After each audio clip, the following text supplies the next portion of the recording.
Just a quick history. Veterans by law are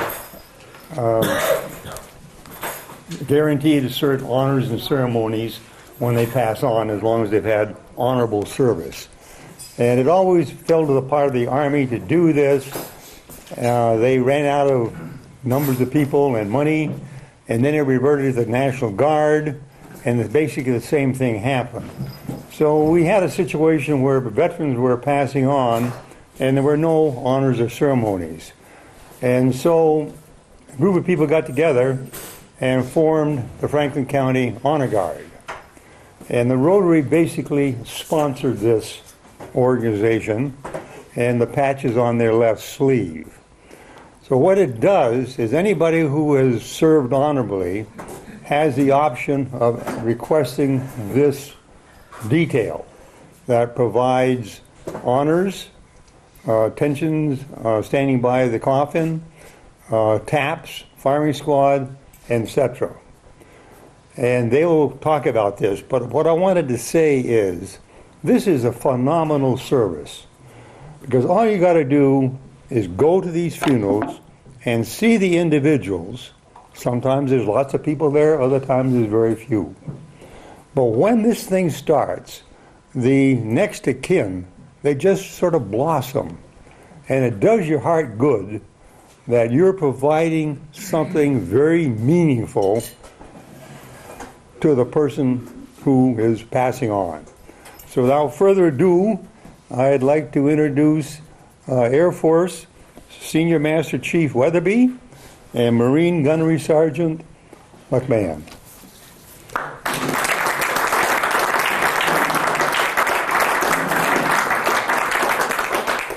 He always wants to recruit me for the Navy. He always calls me Senior Master Chief. That's a Navy term. The Air Force term is Senior Master Sergeant. Same pay grade, but he's trying to get me in the Navy. I don't know why. Good afternoon, ladies and gentlemen. We're here for a little while to let you know an update on all the funerals we've done this year. Some of the things that turned out good, with a few that didn't turn out good, but mostly everything has been good for us this year. And we, like you said, we appreciate the help from the Rotary here to get us started. As it stands right now, I haven't got quite the number 50. I'll take care of that. Oh, you take care of the part? Okay, I'll let you take care of that part. It's been a very busy year for this year for us. Like I said, we've done a lot of funerals, and things have been well for us. So we did recruit 2 new members for us to try to help us out. We lost 2, but we recruited 2, so that brought us back up here. Our biggest problem right now is finding recruits. Nobody seems to want to get involved into anything anymore. And I'm on them every day. I hear somebody that wants to think about it or talk about it. They want to know what goes on. I try to go to their house, call them, and get right on them and see if we can get them in here. Now, the training for them, we do all our own training now. Everyone's got our certificates yet. We've all been certified for all this now. And things have just been a little hectic sometimes with these new people, trying to get them in here and get them trained. Uniforms that we have to order, everything like that. So pretty much that's the way things are going to us right now. We're doing well. So, okay, Homer? All righty, thanks.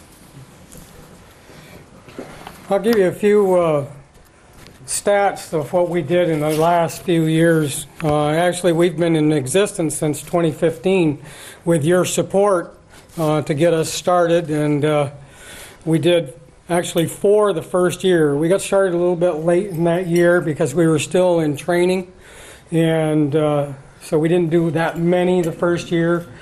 It was just a learning experience. And then the second year, 2016, we did 32 funerals.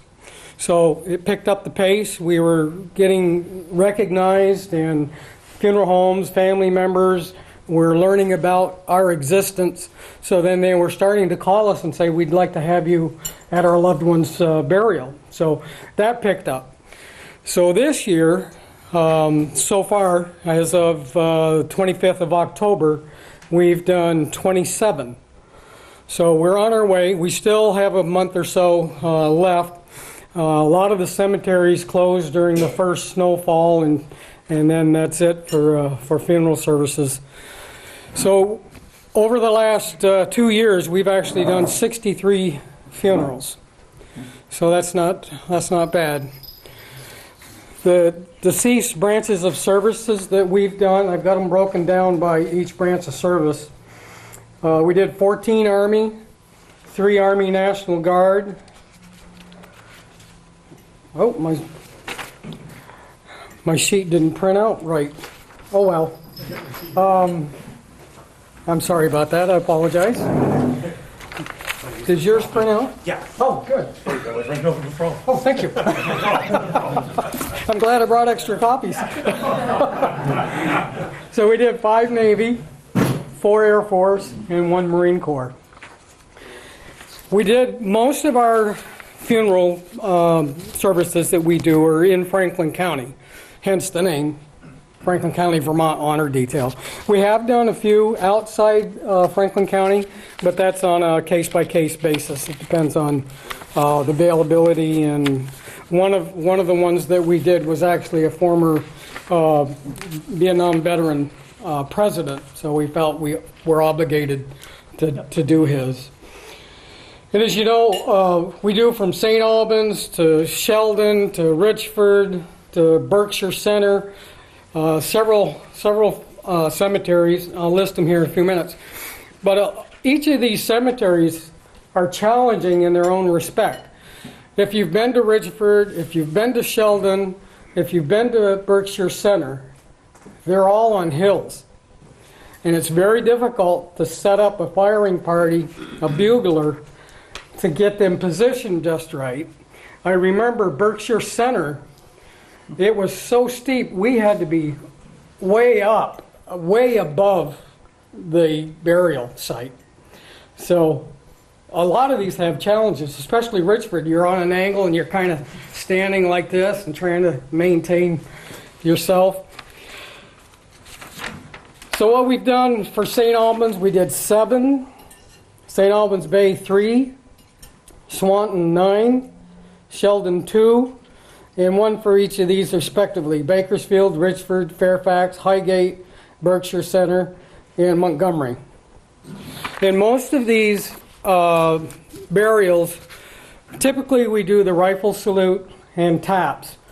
Occasionally, if we don't have enough members, the respective service will play taps.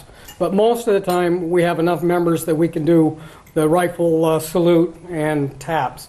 We haven't had to do any flag folding yet, although we're trained and we can do that. So we're really pleased to do this. And I remember a few times where we were standing in November at a burial site, and it was cold and windy, and involuntary shivers came about. But I told the guys there, you know, standing out here for 15 minutes, half hour, 45 minutes means a lot to the family, and it really pays respect to that veteran. That veteran may have been in Germany for the full campaign. To me, half hour in the cold means nothing compared to what they suffered. I'm done. I'm sorry. Thank you. If you have any questions, I do get emotional with this. Every time taps plays, I get goosebumps too. So, yes, sir. How many members do you have, and what's your ideal number of members? We have 10 active members right now. I'd love to have 30. This year, last year, we weren't able to attend all of the burials that we would like to have done. Some of the burials happened at the same time in different spots, and we just have to say, no, we can't do it. However, having said that, any military member that's a retiree gets priority. So if we have 2 burials, one's a retiree and one is a veteran, the retiree would be the burial that we will go to. Yes, It's kind of a stupid question, but do you have to be a veteran to be on in your unit? yeah, yeah. Do you have to be? We're mostly made up right now of Vietnam veterans. That's where we actually got started, was the chapter here. We have a lot of Army veterans. We have a few Air Force veterans, a couple of Marines. So, yeah, we're trying to keep it just as a veteran. Yes. And just a follow-up, do you have any women that serve with you? We have one right now. Yep. Two? Melody Oh, and- Melody. Yeah, that's yeah, right. Melody Melody and, and Connie. We have two. Yep. We have 2 ladies, yeah. Yep. Yes, sir. Do you do this for no fee, or is there not a rate? There's no fee. No fee. Are you fully funded at this point? Or? Through you. You guys. Yeah. Or any donations that, you know. Yeah, we do get some donations from family members. When we do the rifle detail, we also give the next of kin a pouch that has a service decal on the pouch with 3 empty shells. And the empty shells commemorate the services that were done that day. Then we give those to the family. We also have a card inside with our names on it and our address in case they feel like they want to make a donation. It's not required, but we do get a few donations that way. We did at one time when we first started, before we got the great donation from you, we went down to Walmart and asked for donations. But, yes, sir. How do people actually sign up or request your service? Is it the funeral home? Yeah. How is it? It's strictly by the family. We obviously don't push ourselves on any family, but the funeral director, if the deceased is a military veteran, they will ask the family if they want full military honors. Like Admiral Hamm said, by statute, they're entitled to branch of service, flag folding, and taps. The rest of it we provide if the family requests. Now, there's been some that we know were military veterans, but the family declined our services. Yes, sir. Any thoughts of other counties taking this up, like Chittenden County or Grand Isle County? Or It would be too much for us, I think, just with 10 people. I would love to have enough to have. well, that's what I meant. I think if members from that community. Well, we were hoping that would spur. Yeah. There is one other detail that's up in Orleans County that does it. But we were hoping that the word would get out to other counties in Vermont and say, look, some of your veterans volunteer to get a program started like we have and the Orleans County people have. Are there other details out there? Yeah, I believe in Orleans County. Any others than those? Not that I'm aware of. Not that I'm aware of either. I mean, the Legion does their thing too, usually at the church services. They come in, and when there's a Vietnam vet, we typically go for services too. But at the cemetery, we're the only ones, other than the branch of service detailees. I just wonder if those other counties might not approach their Rotary clubs and see if they can push the same kind of thing. Yeah. One of the problems, I think, is, like I said earlier, is was trying to get people to help to do it. That's our biggest thing right now. Nobody wants to. It's hard to get veterans out of the woodwork. It really is today. Because I know when I first came back from Vietnam, I wasn't really into any organizations or anything like that. And, of course, I started a family. And, of course, the family was more important than any organizations at the time. So as years go on, then I had more time to get involved with different things. So I think that's one of the reasons today, too. Well, it's not just us too. It's Yeah. it's the Legion, it's the VFW, and all the other organizations, and the Veterans Valet Service up at the hospital. It's the same thing. Trying to get veterans to come out and help us with that. We're actually using family members now. Carrie, where'd she go? Carrie's actually signed up to be a valet for us. So we're taking family members to help with this service. Yes, sir. I have two questions. First, have you ever seen Carrie drive? There will be training. There will be.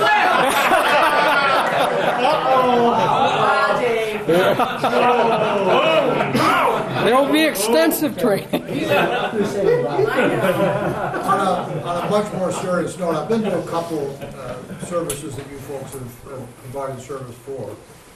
And I know that for most people who serve in the military, it's the most significant part of their career in terms of that part of their career, no matter how many different jobs they may have had, that are probably the most impactful.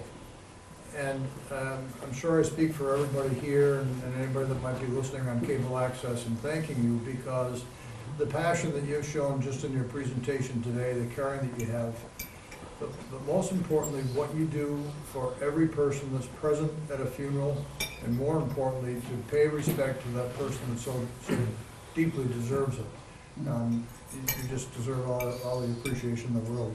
Thank you, sir. Thank you. Thank you. It's our privilege.